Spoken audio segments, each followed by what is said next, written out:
আমার দেহে যেরকম অনেকগুলো অঙ্গ আছে, একটা অঙ্গ যদি নষ্ট হয়ে যায়, অসুস্থ হয়ে যায়, বাকি অঙ্গগুলো কি ভালো থাকে? আমাদেরও ভালো থাকার কথা না।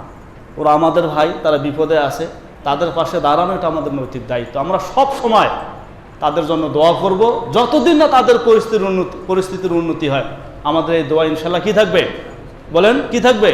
অব্যাহত থাকবে ইনশাল্লাহ। আলহামদুলিল্লাহ আলহামদুলিল্লাহি নাহমাদুহু ওয়া নাস্তাঈনুহু ওয়া নাস্তাগফিরুহু ওয়া নু'মিনু বিহি ওয়া নাতাওয়াক্কালু আলাইহি ওয়া নাউযু বিল্লাহি মিন শুরুরি আনফুসিনা ওয়া মিন সাইয়্যাতি আ'মালিনা মান ইয়াহদিহিল্লাহু ফালা মুদিল্লা লাহু ওয়া মান ইউদ্লিলহু ফালা হাদিয়া লাহু وأشهد أن لا إله إلا الله وحده لا شريك له وأشهد أن محمدا عبده ورسوله الذي أرسله الله تعالى بالحق إلى الناس بشيرا ونذيرا وداعيا إلى الله بإذنه وسراجا منيرا أما بعد فقد قال الله تعالى في كلامه المجيد وفرقانه الحميد أعوذ بالله من الشيطان الرجيم بسم الله الرحمن الرحيم والذين تبوأوا الدار والإيمان من قبلهم يحبون من هاجر إليهم ولا يجدون في صدورهم حاجة مما أوتوا ويؤثرون على أنفسهم ولو كان بهم خصاصة ومن يوق شح نفسه فأولئك هم المفلحون صدق الله العلي العظيم وصدق رسوله النبي الكريم ونحن على ذلك من الشاهدين والشاكرين سبحانك لا علم لنا إلا ما علمتنا إنك أنت العليم الحكيم সকলেই পড়ি রব্বি জিদনি ইলমা রব্বি জিদনি ইলমা রব্বি জিদনি ইলমা رب اشرح لي صدري ويسر لي أمري واحلل عقدة من لساني يفقهوا قولي সমস্ত প্রশংসা মহিয়ান গরিয়ান সেই মহান রব্বুল আলামিনের জন্য, যিনি আমাদেরকে সুস্থ রেখে মাগরিবের সালাত আদায় শেষে পৃথিবীর সবচেয়ে দামি এবং পবিত্র স্থান মসজিদে সবচেয়ে দামি কিতাব, পবিত্র কিতাব কোরআনে কারীমের তাফসিরের দরসে বসার তৌফিক দান করলেন। এজন্য আমরা সকলেই অন্তরের অন্তঃস্থল থেকে কালিমাতুশ শুকর আদায় করে বলি আলহামদুলিল্লাহ, এবং লাখো কোটি দরুদ ও সালাম বর্ষিত হোক সাইয়্যিদুল মুরসালিন খাতামুন নবিয়্যিন রাহমাতুল লিল আলামিন এর পবিত্র রূহের ওপর, যার উম্মত হওয়ার পরম সৌভাগ্য আল্লাহ আমাদেরকে দান করেছেন। আমরা তার শানে সংক্ষেপে দরুদ পাঠ করি, সকলে বলি সাল্লাল্লাহু আলাইহি ওয়াসাল্লাম। মুহতারাম হাজিরিন, সঙ্গত কারণে আজকেও আমি আমাদের তাফসিরের ধারাবাহিকতা বন্ধ রেখে আমাদের কমবেশ সকলের পরিচিত একটি সূরা 59 নম্বর সূরা, সূরা হাসর, সূরা হাসরের 9 নম্বর আয়াত তিলাওয়াত করেছি। আল্লাহ রাব্বুল আলামিন তৌফিক দান করলে তিলাওয়াতকৃত আয়াতের আলোকে একটি জরুরি বিষয় আপনাদের সামনে তুলে ধরার চেষ্টা করব ইনশাআল্লাহ। আমা তাওফিকি ইল্লা বিল্লাহিল আলিয়্যিল আযীম। মুহতারাম হাজিরিন, যেই আয়াতে কারিমা আমি তিলাওয়াত করেছি, এই আয়াতের আলোকে যেই বিষয় আজ আমি নির্বাচন করেছি সেটি হলো ক্ষুধার্ত নিপীড়িত ফিলিস্তিন মুসলিম উম্মাহের দায়িত্ব ও কর্তব্য। সেই প্রসঙ্গটা আসার আগে আসুন আমরা তিলাওয়াতকৃত আয়াতের সরল অনুবাদ সংক্ষিপ্ত তাফসির আগে জেনে নেই। এই আয়াতে আল্লাহ রাব্বুল আলামিন সাহাবীদের দুইটা দল, একদল সাহাবীকে বলা হয় মুহাজির, কি বলে, যারা হিজরত করে মক্কা ছেড়ে মদিনায় এসে বসবাস শুরু করেছেন ইসলামের খাতিরে। সাহাবাদের এই দলটাকে বলা হয় মুহাজির সাহাবা।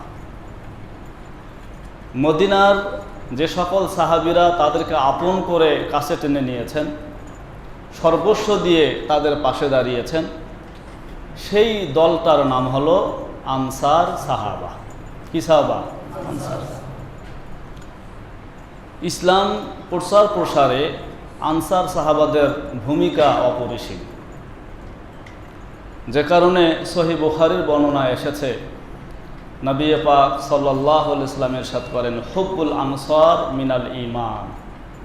হুব্বুল আনসার মিনাল ঈমান, অর্থাৎ আনসার সাহাবাদেরকে ভালোবাসা এটা ঈমানের একটা অংশ। ঈমানের দাবি হলো কেউ আনসার সাহাবাদের ভালোবাসবে।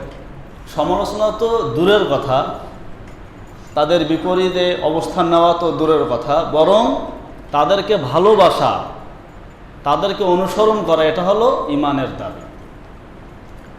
একটা প্রসঙ্গে নবীজি বলেছিলেন, সহিহ মুসলিমের বর্ণনা, আর আনসার সাহাবারা তোমরা শোনো, যদি দুনিয়ার এক একটা দল এক একটা পথ গ্রহণ করে আর তোমরা যদি এই গলি অবলম্বন করো, এই পথ অবলম্বন করো, আমি মুহাম্মদও তোমাদের সাথে এই পথেই অবলম্বন করব। আনসার সাহাবা। তো এই আয়াতে আল্লাহ রাব্বুল আলামিন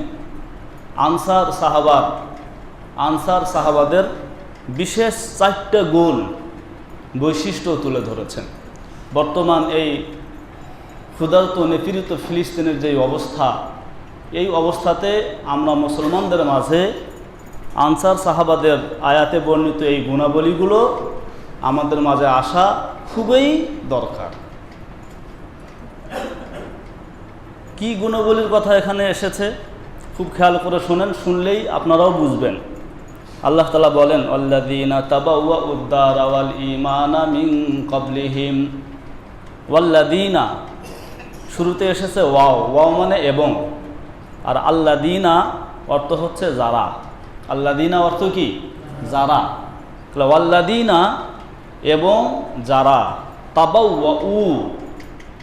তাবাওয়াউ এর অর্থ হলো অবস্থান করা, বসতি স্থাপন করা, বসবাসের জন্য কোথাও থাকা। ওয়াল্লাযীনা তাবাওয়াউ এবং যারা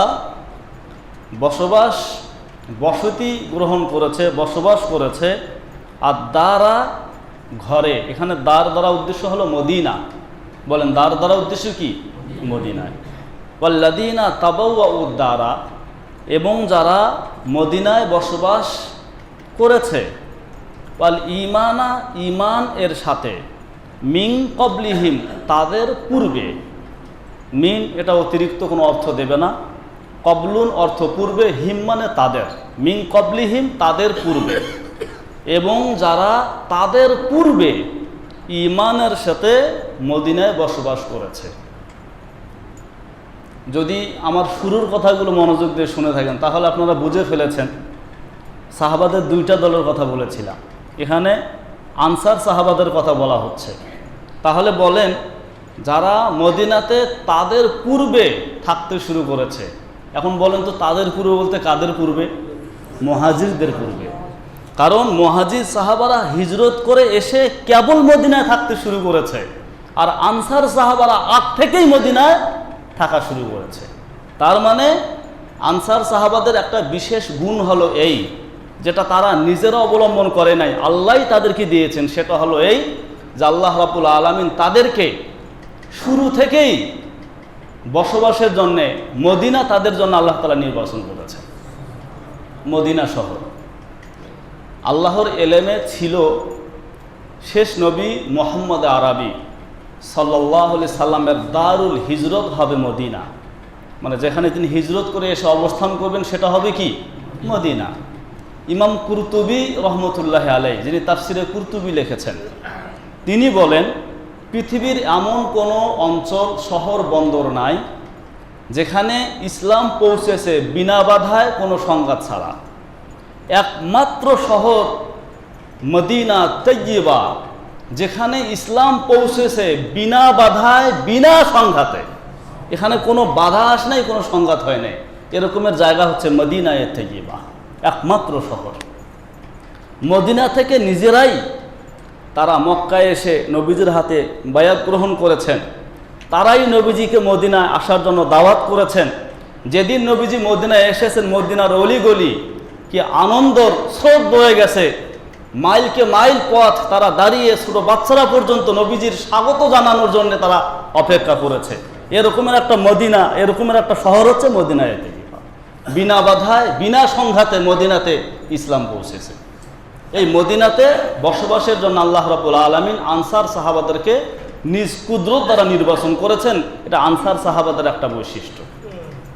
তারা মদিনার অধিবাসী, মদিনায় বসবাসকারী। তারা পৃথিবীর সবচেয়ে দামি জায়গা। এমনকি দেখেন মক্কাও কিন্তু সেখানে ইসলাম পৌঁছতে বাধা এসেছিল, আসছে কি না? সুলহে হুদাইবিয়া হয়েছে, ফাতে মক্কা হয়েছে, সেখানে অনেক সমঝোতা, বাধা বিপত্তির পরে আপনার মক্কায় ইসলাম প্রবেশ করেছে। কিন্তু মদিনার বেলায় সেটা হয়নি।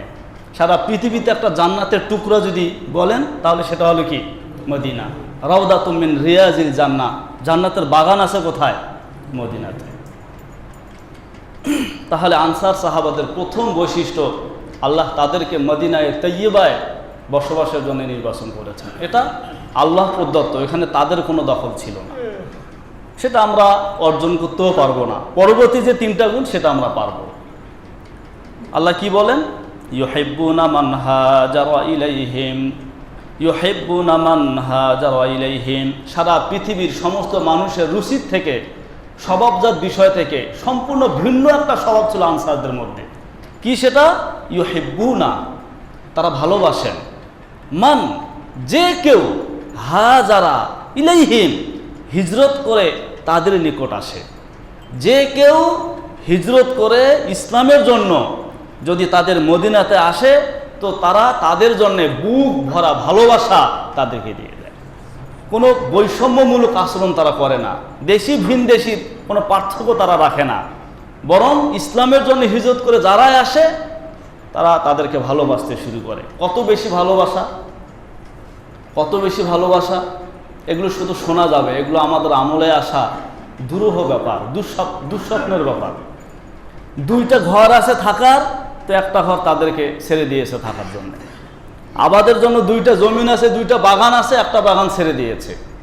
আশ্চর্য হবেন, আশ্চর্য হবেন।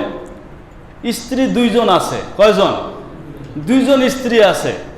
মুহাজির সাহাবাকে বলে দিয়েছে আনসার ভাই, ভাই এই যে আমার দুইজন স্ত্রী, দেখো তোমার কাছে কোন স্ত্রী বেশি ভালো লাগে, যাকে ভালো লাগবে আমি তাকে তালাক দিয়ে দিব, ইদ্যত শেষে তুমি তাকে বিয়ে করে নিবা। এত ভালোবাসা, এতটা উদারতা, কোনো মুহাজির, কোনো পরদেশী ব্যক্তির জন্য এত উদারতা পৃথিবীর ইতিহাসে আর কোন দেখিয়েছে? আনসার সাহাবা। ইসলামের জন্য যারাই হিজরত করে আসে, বুক উজাড় করা ভালোবাসা তাদের জন্য। সুন্দর স্ত্রী কোনটা নির্বাচন করো, তালাক দিয়ে দেয়, ইদ্যত শেষে বিয়ে করে নিও। আনসার সাহাবা। এমনি তো আর নবীজি বলে নাই হুব্বুল আনসার মিনাল ইমান, আনসার সাহাবাদের ভালোবাসা ইমান, এটা তো আর নবীজি এমনি বলে নাই। তাহলে তাদের দ্বিতীয় গুণ হচ্ছে তারা মুহাজির সাহাবাদেরকে ভালোবাসেন। কোনো বৈষম্যমূলক আচরণ তারা করে না। তুমি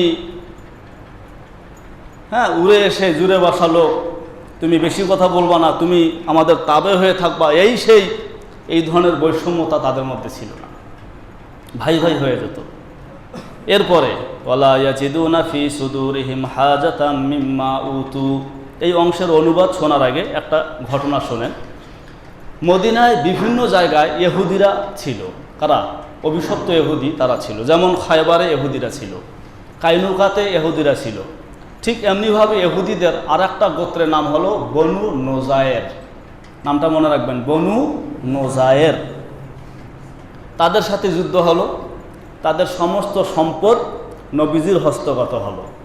আল্লাহ রাব্বুল আলামিন নবীজি সাল্লাল্লাহু আলাইহি ওয়াসাল্লামকে ইখতিয়ার দিলেন, তুমি তোমার মতো করে এই সম্পদ বন্টন করতে পারবা, এখানে কেউ কোনো আপত্তি উঠাতে পারবে না। তাফসিরের কিতাবে এসেছে, প্রায় সব তাফসিরে এসেছে। তো নবীজি সাল্লাল্লাহু আলাইহি সাল্লাম, যিনি আনসার সাহাবাদের নেতা, তাকে ডাকলেন, ডেকে বললেন সমস্ত আনসার সাহাবাদেরকে ডাকো। ডাকার পরে বললেন, দেখো বনি নুজাইরের সম্পদ আমার হাতে এসেছে, এটা আমি কিভাবে বন্টন করব তোমাদের সামনে দুইটা প্রস্তাবনা তুলে ধরছি। একটা হলো যারা বসত ভিটা ছাড়া মুহাজির সাহাবা, তোমরা তাদেরকে জায়গা দিয়েছো, তোমার ঘরে থাকা, তোমার বাড়িতে বসবাস করার সুযোগ দিয়েছো, তারা। আর এক হচ্ছে তোমরা আনসার সাহাবারা। চাইলে আমি আনসার এবং মুহাজির সকলের মাঝে এই সম্পদ সমানভাবে বন্টন করে দিব। তবে ইতিপূর্বে মুহাজির সাহাবারা যেমন তোমাদের ঘরে অবস্থান করেছে, পরবর্তীতেও তোমাদের ঘরেই কি করবে? অবস্থান করবে। কারণ সবার মাঝে যদি সম্পদ বন্টন করি, তাহলে মুহাজিররা তাদের ভাগে এই পরিমাণ অংশ পাবে না, যেটা দিয়ে তারা কি করতে পারে? আলাদা করে বাড়িঘর বানাতে পারে। এটা একটা। আর একটা হচ্ছে সমস্ত সম্পদ আমি কেবলমাত্র মুহাজির সাহাবাদের মাঝে বন্টন করে দিব, তারা পরবর্তীতে আর তোমাদের বাড়িতে থাকবে না, তোমাদের ঘরে থাকবে না, তারা নিজেরা বাড়ি বানাবে, ঘর বানাবে, সেখানে থাকবে। তাহলে প্রস্তাব কয়টা আসলো? দুইটা। তোমরা কোনটা প্রস্তাব গ্রহণ করবো বলো। তখন আনসার সাহাবাদের মধ্য হতে দুইজন নেতা দাঁড়ালেন। নেতা দুইজন দাঁড়াইছেন এই জন্য যে আনসার সাহাবাদের মূল গোত্র ছিল দুইটা। একটা গোত্রের নাম ছিল আউস, আর একটা গোত্রের নাম ছিল খজরাজ। আউস এবং খজরাজ এই দুই গোত্রের সাহাবীদেরকেই মূলত বলা হয় আনসার সাহাবা। এই ইতিহাসটা মনে রাখবেন। আউস, খজরাজ দীর্ঘদিনে যাদের মধ্যে যুদ্ধ ছিল, নবী এসে তাদের যুদ্ধ থামাইছেন, ফলশ্রুতিতে তারা ইসলাম কবুল করেছেন। এই দুই গোত্রের লোকদেরকেই বলা হয় আনসার সাহাবা। তা দুই গোত্র থেকে দুইজন নেতা দাঁড়ালেন, দাঁড়িয়ে বলেন, ইয়া রাসূলুল্লাহ, আপনি সমস্ত সম্পদ মুহাজির সাহাবাদের মাঝে কি করে দেন? বন্টন করে দেন। এবং ইতিপূর্বে তারা যেরকম আমাদের বাড়িতে থেকেছে, আমাদের ঘরে থেকেছে, সামনেও তারা আমাদের ঘরে থাকবে। সুবহানাল্লাহ, কি উদারতা, কি ভালোবাসা! সম্পদ ওদেরকে দেন, আমাদের ঘরে আগে যেমন ছিল সামনেও এরকম থাকবে, বের হয়ে যাওয়ার দরকার নেই, নিজের উপরে অন্যকে প্রাধান্য দেওয়া, কত ভালোবাসা! তো আল্লাহ তাআলা তাদের এই উদারতাটা পছন্দ করেছেন, আয়াত নাজিল করেছেন। আয়াতে বলা হয়েছে, ওয়ালা ইয়াজিদুনা ফি সুদুরিহিম, ওয়ালা ইয়াজিদুনা, তারা অনুভব করে না, ফি সুদুরিহিম, তাদের অন্তরে, হাজাতান, কোনো ঈর্ষা, কোনো জিঘাংসা, কোনো ঈর্ষা, কোনো বিদ্বেষ তারা অনুভব করে না। কখন? মিম্মা উতু, যখন সমস্ত সম্পদ মুহাজিরদের মাঝে বন্টন করে দেওয়া হয়। তো মুহাজিরদের মাঝে সমস্ত সম্পদ বন্টন করে দেওয়া হলো, এ কারণে তাদের অন্তরে কোনো লালসা তৈরি হয় না, কোনো জিঘাংসা তৈরি হয় না, কোনো ঈর্ষা তৈরি হয় না। কিরে, ওদেরকে এখানে সব দিবে, আমরা এত কিছু করে যাচ্ছি, আমাদেরকে দেয় না, ওদেরকে দেয়, এরকমের কোনো লোভ লালসা তাদের ভিতরে কাজ করে না। এটা তাদের একটা মহান গুণ ছিল। চতুর্থ নম্বর গুণ, ওয়ায়ুসিরুনা আলা আনফুসিহিম ওয়ালাউ কানা বিহিম খাসাসা। আমার এটা হলো মূল বিষয় আজকে বলার। ওয়ায়ুসিরুনা আলা আনফুসিহিম ওয়ালাউ কানা বিহিম খাসাসা, এবং তারা ইউসিরুন, অগ্রাধিকার দেয়, প্রাধান্য দেয়, আলা আনফুসিহিম, নিজেদের ওপরে, ওয়ালাউ কানা বিহিম, যদিও তাদের রয়েছে খাসাসা, অভাব অন্টন, নিজেদের অভাব অন্টন আছে, তারপরেও তারা অন্যদেরকে কি দেয়? অগ্রাধিকার দেয়। এটা হলো আনসার সাহাবাদের আর এক মহৎ গুণ। তারা নিজেদের দুঃখ, কষ্ট, অভাব অন্টনকে গোপন করে অন্যদেরকে ভালো রাখার চেষ্টা করে। যেমন দেখুন, এরকমের কিছু ঘটনা এসেছে, অসংখ্য ঘটনার মধ্যে সহিহ সনদে কিছু ঘটনা এসেছে। একজন সাহাবী নবীজির কাছে আসলেন, এসে বলেন, ইয়া রাসূলুল্লাহ, আমি খুবই ক্ষুধার্ত। কি বললেন? আমি খুবই ক্ষুধার্ত। আল্লাহ, আমাদের নবী মানে সাইয়্যিদুল মুরসালিন, বলেন না কি? সাইয়্যিদুল মুরসালিন, আমাদের নবী মানে ইমামুল মুরসালিন, আমাদের নবী মানে যিনি আরশে আজিমে গিয়ে আল্লাহর সাথে কথা বলেছেন, আমাদের নবী মানে যাকে সৃষ্টি না করলে পৃথিবী সৃষ্টি করা হতো না। দেখেন না তার কি অবস্থা। তো তিনি তার এক স্ত্রীর কাছে খবর পাঠালেন, খাবার কিছু আছে? আম্মা জানের পক্ষ থেকে উত্তর আসলো, পানি ছাড়া ঘরে খাবার মতো আর কিচ্ছু নাই। এটা হলো এক আম্মা জানের কথা। আর এক আম্মা জানের কাছে খবর পাঠালেন, একই উত্তর। সমস্ত স্ত্রীর পক্ষ থেকে উত্তর একটাই, পানি ছাড়া ঘরে খাবার মতো আর কিছু নেই।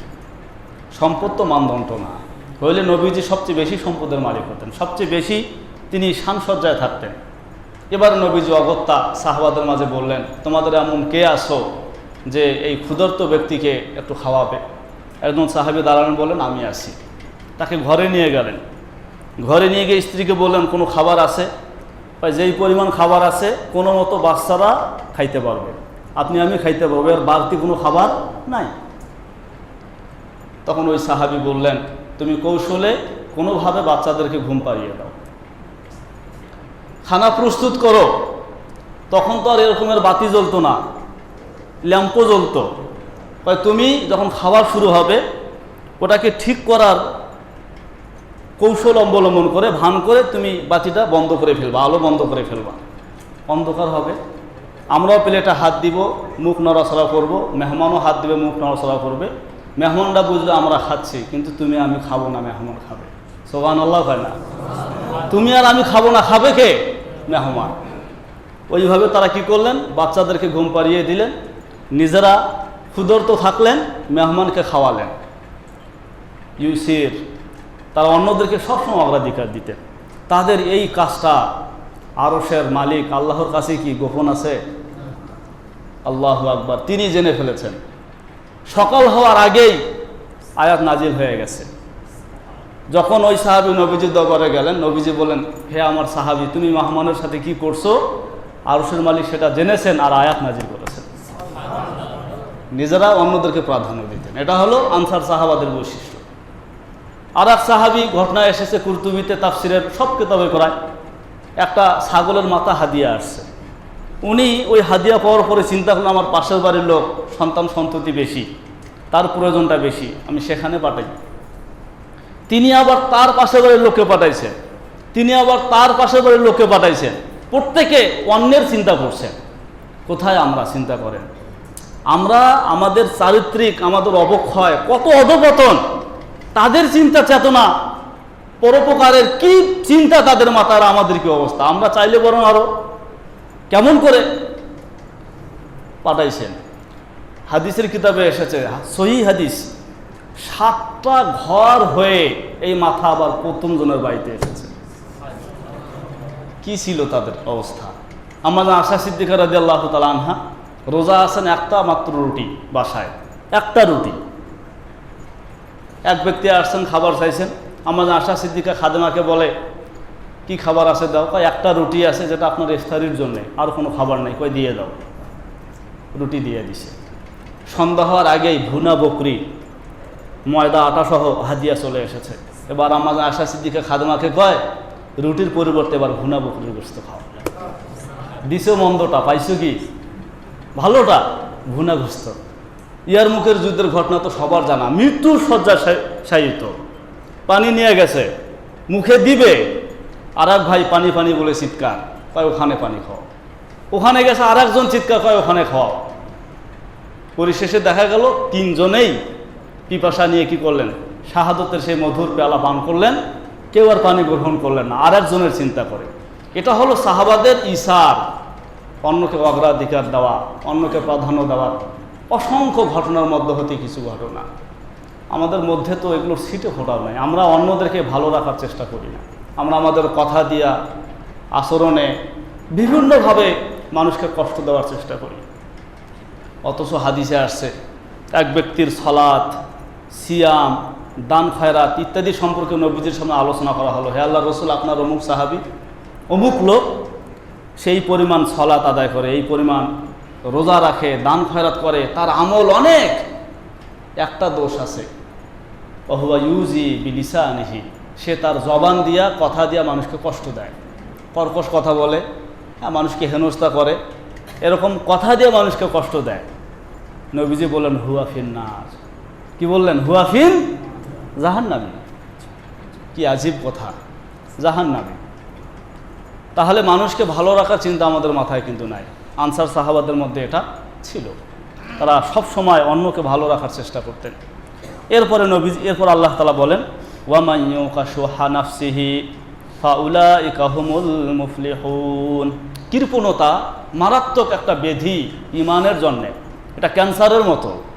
আল্লাহ তাআলা বলেন ওয়ামা ইউকা শুহা নাফসিহি, যাকে তার স্বভাবজাত কৃপণতা হতে রক্ষা করা হলো, মানে তার মধ্যে কৃপণতা নাই, কৃপণতার রোগ থেকে যে মুক্ত, ফাউলাইকা হুমুল মুফলিহুন, তারাই সফলকাম।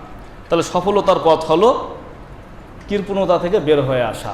স্পষ্ট হাদিসে এসেছে, যেই হৃদয়ে ঈমান থাকে সেই হৃদয়ে কৃপণতা থাকতে পারে না। যেই হৃদয়ে কৃপণতা থাকে সেখানে কি থাকে না? ঈমান থাকে না। ঈমান আর কৃপণতা দুইটা একসাথে জমা হইতে পারে না। বাহরহাল, যে আয়াতটা আমি আপনাদেরকে শোনালাম, এখান থেকে আমরা আনসার সাহাবাদের কিছু বৈশিষ্ট্য, অন্যকে ভালো রাখা, অন্যকে ভালোবাসার যে বৈশিষ্ট্যগুলো আল্লাহ তাআলা তুলে ধরেছেন, আজকের এই ফিলিস্তিনের এই দুর্ভিক্ষের সময় পুরা মুসলিম উম্মাহের মধ্যে কমাস কম ইসারের এই সেফরটা, এই গুণটা আসা দরকার। ফেসবুক, ইউটিউবে আপনারা সবাই কমবেশ দেখতেছেন, দেখতে আছেন, কি করুণ চিত্র। কোনো পাষাণ্ড হৃদয়ও আসলে না গলে, কারো চোখ দিয়ে পানি বের না হয়ে সে থাকতে পারে না। কি বিভৎস অবস্থা! খাবারের জন্যে ক্ষুধার কষ্ট নিয়ে ধুকে ধুকে মারা যাচ্ছে। এই ইতিহাস মনে হয় বিগত কয়েকশো বছর আমরা দেখিনি, হাজার হাজার বছর যেমন হানি যে এত, মানে একটা তো হচ্ছে প্রাকৃতিক দুর্যোগ, একটা হচ্ছে নিজের পক্ষ থেকে তৈরি করা দুর্যোগ। এই দুর্যোগে এভাবে কেউ ধুকে ধুকে মরবে, কি পরিস্থিতি আসছে আমাদের সামনে। এক বাবা খাবার আনতে গেছে, খাবার না এনে লাশ হয়ে ফিরে আসছে। ছোট বাবুটা বলতেছে, বাবা তুমি ওঠো, আমি আর তোমাকে কখনো ক্ষুধার কথা বলবো না, আমি আর তোমাকে কখনো কি ক্ষুধার কথা বলবো না, তুমি ওঠো। ওই বাবা তো উঠবে না।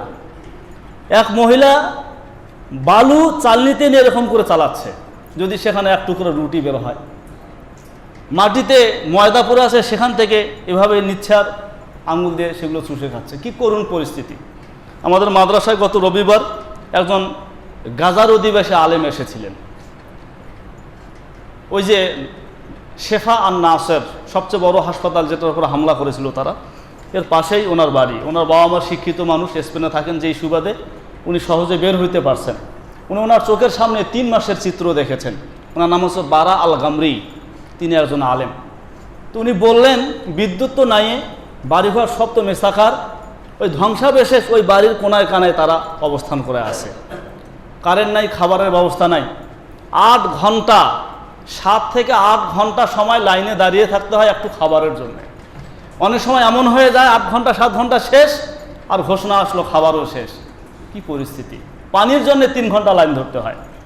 মোবাইল চার্জারও কোনো ব্যবস্থা নেই, কারণ মানে এক বিভৎস অবস্থা। আচ্ছা বলুন, এই অবস্থায় যদি তারা বলে আল্লাহ বাইনানা ওয়া বাইনাল মুসলিমিন, তারা যদি বিচারটা আল্লাহর দরবারে দেয়, হে আল্লাহ আমাদের মাঝে আর পুরা মুসলিম বিশ্বের মাঝে তুমি আল্লাহ আছো, হুম মাসউলুনা আন্না, ওরা আমাদের এই পরিস্থিতির জন্য জবাবদিহিতার সম্মুখীন হবে, তাহলে বলুন আমাদের কোনো জবাব আছে কি? একটা বিষয় মনে রাখবেন, যদি কোনো ব্যক্তি বিচার আল্লাহর কাছে চায়, আর উপায় থাকে না। আল্লাহ এমন একজন ব্যক্তি, তার আদালত এমন, যেখানে কোনো দল নাই, ঘুষ নাই, কোনো ছোট বড় নাই। যেই আল্লাহর কাছে বিচার চাবে, 16 আনায় আল্লাহ তাআলা তার বিচার কি করবেন? বুঝাই দিবেন। তো ওরা যদি আজকে এই কথা বলে, আমাদের কি জবাব আছে? হযরত ওমর রাদিয়াল্লাহু আনহুর একটা ঘটনা আপনারা সবাই জানেন। তার খেলাফতকালে তিনি বের হয়েছিলেন, অলিগলি রাতের বেলায় উনি বের হইতেন, পর্যাপ্ত অবস্থা দেখতেন। তো ফারা নারাদ মুজি তিনি দেখলেন দূরে জ্বলন্ত আগুন। ইখতারাবা, তিনি আস্তে আস্তে কাছের দিকে যাচ্ছেন। ফিহাম রা খেমাতান সগীরাতান ইনদা আতরাফিল মদিনা, তিনি দেখলেন মদিনার উপকণ্ঠে ছোট্ট একটা তাঁবু, সেখানে একজন মহিলা। ওয়া হাওলাহা সিবিয়ান ইয়াবকুনা জুআ, তার আশপাশে কতগুলো ছোট ছোট বাচ্চারা ক্ষুধার তাড়নায় তারা কান্নাকাটি করছে। হযরত ওমর কাছে গেলেন, গিয়ে দেখে পাত্রের মধ্যে শুধু জাল দিচ্ছে, শুধু জাল দিচ্ছে। তো তিনি বললেন, মা বালুক, কি ঘটনা, কি হয়েছে? এতক্ষণ ধরে জাল, বাচ্চারা কান্নাকাটি করছে, কি হয়েছে, ঘটনা কি? এবার ওই মহিলা প্রথমেই যেটা জবাব দিছে, নাহনু জিয়া, আমরা ক্ষুধার্ত। তিনি কিন্তু হযরত ওমরকে চেনে না, পরিষ্কার ভাষায় বলে দিলেন, আমরা ক্ষুধার্ত। কেন আমাদের এই দুরবস্থা? আল্লাহু বাইনানা ওয়া বাইনা উমর ওয়া মাসউলুন আন্না ইয়াউমাল কিয়ামা। আমাদের মাঝে আর ওমরের মাঝে একজন বিচারকারী কে আছেন? আল্লাহ আছেন, উনি বিচার করবেন ওনার। হযরত ওমরকে তিনি কিন্তু তখনও চেনেন না। যখন আল্লাহর কথা বলছে, আল্লাহর দরবারে বিচার দায়ের করবে, হযরত ওমরের পুরো অন্তরাত্মা কেঁপে উঠছে। ইয়াহবিসু দুমুআ, কোনো মতো চোখের পানি উনি সংবরণ করছেন। ইনকাসারা কালবুহু মিন শিদ্দাতি আলাম, প্রচন্ড আঘাতে উনি জর্জরিত। এ কি বলে মহিলা আল্লাহর কাছে বিচার দিবে? শুধু একটা কথাই সেদিন ওমর বলেছিলেন, ওমা ইউদরি ওমর বিহালিক, আরে ওমর তোমার অবস্থা কেমনে জানবে? তুমি তো মদিনার উপকণ্ঠে থাকা একজন মহিলা, তোমার অবস্থা যে এত শোচনীয় সেটা ওমর কেমন করে জানবে? মহিলা কি জবাব দিয়েছিল? কাইফা ইয়াকুনু খলিফা, কাইফা ইয়াকুনু খলিফাতান মান লা ইয়ারিফু হালা রাইয়াতিহি। আরে যে নাকি তার প্রজাদের অবস্থা সম্পর্কে জানতে পারে না, সে খলিফা হয় কেমন করে? সে দায়িত্বশীল হয় কেমন করে? কাইফা ইয়াকুনু খলিফা মান লাম ইয়ারিফ হালা রাইয়াতিহি, যদি সে প্রজার অবস্থায় না জানবে খলিফা কিসের? তার মানে যিনি দায়িত্বশীল হবেন তার তো দায়িত্ব হলো এটা খোঁজ নেবেন তার অধীনস্থ লোকদের কি হালত। সে অবস্থা জানবে না, আবার খলিফা কেমন খলিফা? হযরত ওমর আর কথা বাড়ালেন না, তিনি কোষাগারে চলে গেলেন। বাইতুল মালে, মুসলমানদের কোষাগার যে বাইতুল মাল, সেখানে গেলেন। আটা নিলেন, খাবার নিলেন, নিজের পিঠে বহন করে আনতে শুরু করলেন। খাদেম দৌড় দিয়ে এসে বলে, হুজুর আমাকে দেন, আমি নিয়ে যাই। তখন হযরত ওমর যে জবাবটা দিয়েছিলেন, ওয়াহাল তাহমিলু আন্নি আউজারি, ওয়াহাল তাহমিলু আন্নি আউজারি ইয়াউমাল কিয়ামা। আরে তুমি আজ আমার পিঠ থেকে বোঝা হালকা করতে চাচ্ছ, কিয়ামতের ময়দানে কি তুমি আমার বোঝা বহন করবে? কিয়ামতের ময়দানেও কি তুমি আমার বোঝা বহন করবে? আমাকে বহন করতে দাও। উনি নিজে নিয়ে গেছেন। রান্না বান্না শেষে তৃপ্তি সহকারে তাকাইছেন, তারা তৃপ্তি সহকারে খাইছেন, সেটা দেখছেন। এরপরে ওই মহিলাকে বলছেন, তুমি যদি আগামীকাল খলিফা ওমরের দরবারে আসো তো সেখানে আমাকে পাবে। তার মানে মহিলা তখনও মনে করছে হয়তোবা সেখানে আমি গেলে ইনি কি করবেন, সুপারিশ করবেন বা ইত্যাদি ইত্যাদি। পরের দিন যখন আসছেন, এসে দেখেন যিনি তার নিজের পিঠে বহন করে খাবার নিয়ে গিয়েছিলেন তিনিই হলেন খলিফা হযরত ওমর রাদিয়াল্লাহু তাআলা আনহু। চিন্তা করেন, খালি একটা শব্দ বলেছিল ওই মহিলা, বাইনানা ওয়া বাইনা ওমর, আল্লাহ। আমাদের মাঝে আর ওমরের মাঝে বিচারকারী একজন কে আছেন? আল্লাহ আছে। ওনার অন্তরাত্মা কেঁপে উঠছে। আজকে ফিলিস্তিনবাসীরা, গজাবাসীরা যদি এই কথা বলে, বাইনানা ওয়া বাইনাল মুসলিমিন, পুরা মুসলিম উম্মাহের দিকে তারা তাকায় রয়েছে। কে খাবার পাঠাবে, কে কতটুকু রসদ পাঠাবে, সেই দিকে চায়া রয়েছে। যদি সেটার থেকে আমরা বিরত থাকি, আর ওরা যদি ওই মামলা দায়ের করে, বাইনানা ওয়া বাইনাল মুসলিমিন, আল্লাহ, কি জবাব আছে আমাদের? কোন উত্তর আছে? ঠিক এমনিভাবে আল্লাহ রাব্বুল আলামিন সহিহ মুসলিমের বর্ণনায় এসেছে, বলবেন কিয়ামতের ময়দানে, ইয়া ইবনা আদম মারিস্তু ফালাম তাউদনি। কি কথা! আল্লাহ বলেন, মারিস্তু, আমি অসুস্থ হয়েছিলাম, ফালাম তাউদনি, তুমি কি করো নাই? আমার সেবা শুশ্রূষা করো নাই, আমার চিকিৎসা করো নাই। তো তখন বান্দা বলবে, ইয়া রাব্বি আনতা রাব্বুল আলামিন কাইফা আউদুকা, আপনি তো সারা বিশ্বের, সারা জাহানের রব, আমি ক্ষুদ্র মানুষ, আপনার চিকিৎসা সেবা শুশ্রূষা এটা কেমন করে করব? তখন আল্লাহ তাআলা বলবেন, আমা আলিমতা আন্না আব্দি ফুলানান মারিজা ফালাম তাউদহু, জানো না আমার অমুক ব্যক্তি গাজায়, ফিলিস্তিনে তারা চিকিৎসার অভাবে ছটফট করতেছে, তাদের শরীরে কোনো পুষ্টি নাই, ফালাম তাউদহু, তুমি তো তাদেরকে চিকিৎসা করতে দাও নাই। আরে আমা আলিমতা ইন উদ্দাহু তাজিদুনি ইনদা, যদি তুমি তাদের পাশে দাঁড়াতে, তাদের চিকিৎসা করতে, তাদের সেবা শুশ্রূষা করতে, সেখানে আমি রবকে পেয়ে যেতে। তাজিদুনি ইনদা, আমাকে সেখানে তুমি পাইতে। ঠিক আল্লাহ তাআলা বলবেন, আমি ক্ষুধার্ত ছিলাম, তুমি আমাকে খাওয়াও নাই। একই কথা বলবে, আমি তোমাকে কেমন করে খাওয়াবো? বলবো, আমার ক্ষুধার্ত বান্দা তোমার কাছে খাবার চেয়েছিল, তুমি তো খাবার দাও নাই, খাবার দিলে সেটা আজকে তুমি আমার কাছে পাইতে। তো পানির ক্ষুধার্তর কথা বলবে, পিপাসার কথা বলবে। আজ আমাদের গাজাবাসীরা পিপাসিত, তারা ক্ষুধার্ত, তারা অসুস্থ, তারা বস্ত্রহীন এক মানবেতর জীবন তারা যাপন করছে কিনা? এই অবস্থায় আসলে আমাদের আর চুপ থাকার কোনো সুযোগ নাই। এক মুফতি, গ্র্যান্ড মুফতি ফতোয়া জারি করছে যে বর্তমান সময়ে পুরা মুসলিম উম্মা গাজাবাসীদের পরোক্ষ কিংবা প্রত্যক্ষভাবে হত্যাকারী। দেখছেন কি কথা বলছে? সারা মুসলিম উম্মা আজ গাজাবাসীর প্রত্যক্ষভাবে কিংবা পরোক্ষভাবে কি হত্যাকারী। আপনি আমিও হত্যাকারী হতেন। ইসরায়েলরা প্রত্যক্ষভাবে হত্যা করে যাচ্ছে, আর আপনি আমি তাদের পাশে না দাঁড়িয়ে তারা ক্ষুধার তাড়নায় ছটফট করে যে মারা যাচ্ছে, এজন্য আপনি আমিও পরোক্ষভাবে তাদের কি হত্যাকারী, সবাই তাদের হত্যাকারী। আরও একটা জিনিস আমি চিন্তা করলাম, আল্লাহ তাআলা তো অসীম কুদরতের মালিক, তাই না? তিনি যদি চান ইসরায়েলকে ধ্বংস করার জন্যে 1 মিনিটেরও কি দরকার আছে? 1 নিমিষেই একদম তছনছ করে দিতে পারে এমন শক্তি আল্লাহর আছে, এই বিশ্বাসও আমাদের আছে। তাহলে কেন তিনি এটা করছেন না? আমাদের কিছু অবুঝ ভাই এমনটা বলে, আল্লাহ কেন এরকম করতেছে না, কি হইলো কি হইলো? তুমি ওইটা চিন্তা করো, তোমার দায়িত্বের কথাটা চিন্তা করো না কেন? আমার তো পরিষ্কার যেটা বুঝে আসতেছে যে এই পরীক্ষা গাজাবাসীর না, এই পরীক্ষা আপনার আমার। বলেন এই পরীক্ষা কার না? গাজাবাসীর না। গাজাবাসীর তো পরীক্ষা ঠিক আছে, কিন্তু তার চেয়ে বড় পরীক্ষা কার? আপনার আমার। মারাত্মক কথা এটা, কিন্তু বড় পরীক্ষা আপনার আমার। তারা হয়তো বা 2-4 দিন 10 দিন 20 দিন ক্ষুধার কষ্ট সহ্য করতে না পেরে এক সময়কে শাহাদতের পেয়ালা তারা পান করবে, শহীদ হয়ে যাবে, তাদের জন্য জান্নাত। তাদের পরীক্ষা কিন্তু ওখানে শেষ। কিন্তু আপনি আমি যে দায়িত্ব পালন করার কথা সেটা না করার কারণে পরকালে কিয়ামতের ময়দানে যে শাস্তি অপেক্ষা করছে, মনে রাখবেন ওই শাস্তি কিন্তু এই শাস্তি না, এর চেয়ে হাজার হাজার লক্ষ কোটি গুণ বেশি শাস্তি আপনার আমার জন্য অপেক্ষা করছে। তাহলে পরীক্ষাটা ওদের জন্য বড় নাকি আপনার আমার জন্য বড়? আল্লাহ দেখতে চান আমারই বান্দা তোমরাও, আমারই বান্দা এরাও, এরা কষ্টে পড়েছে, এই অবস্থায় তোমরা কি করো সেটা আল্লাহ তাআলা দেখতে চায়। তো এটা শুধু তাদের পরীক্ষা না, এটা আমাদের জন্য আরও কি বড় পরীক্ষা। এই জন্য ভাই আমাদের প্রত্যেকে যার যার জায়গা থেকে সর্বোচ্চ তাদের পাশে দাঁড়াতে হবে, সর্বোচ্চ তাদের পাশে দাঁড়াতে হবে।